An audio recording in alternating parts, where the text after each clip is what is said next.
পুরা দেখো দোকান থেকে ওষুধ এনেছে আমার না, আমার শাশুড়ির এবং আমার বরের তিনজনের ওষুধ।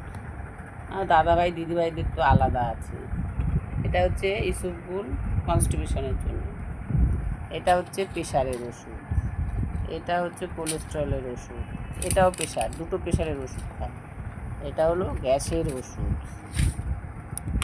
আর এখানে শাশুড়ি মায়ের হচ্ছে, এটা হচ্ছে কোলেস্ট্রলের ওষুধ, এটা প্রেশারের, আর এটা হচ্ছে নার্ভের ওষুধ।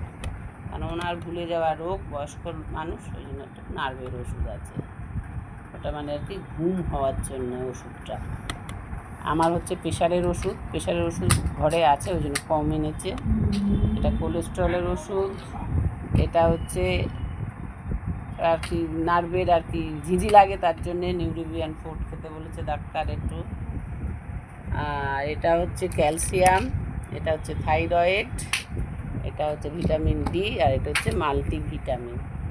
সবই হচ্ছে ঝিঝি লাগছে, পা অবশ হয়ে যাচ্ছে, এইসব নিয়ে এখন খাও না খাও ওষুধ খেতে হবে।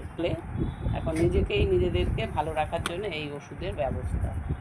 তোমরা কি ওষুধপত্র খাও? তোমাদের কি এরকম রোগ টোগ আছে নাকি? আমার মতন কিছু বাদ নেই, এখন সুগারটা নেই, কন্ট্রোলে আছে, কিন্তু এই রোগগুলো আছে, থাইরয়েড, প্রেশার, কোলেস্টেরল, তারপরে হচ্ছে হাতে ঝিঁঝি লেগে যায়, পায়ের হাঁটু ব্যথা, মানে কি আছে আর কি নেই, কিছু বলতে আর ভালো লাগে না কাউকে। তোমাদের সাথে একটু শেয়ার করলাম, কি করব, বলার তো লোক পাই না না। তাহলে আমার এই ওষুধপত্র দেখে তোমাদের মনে কি হয় একটু আমাকে জানিও, লাইক, কমেন্ট, শেয়ার, সাবস্ক্রাইবের মাধ্যমে।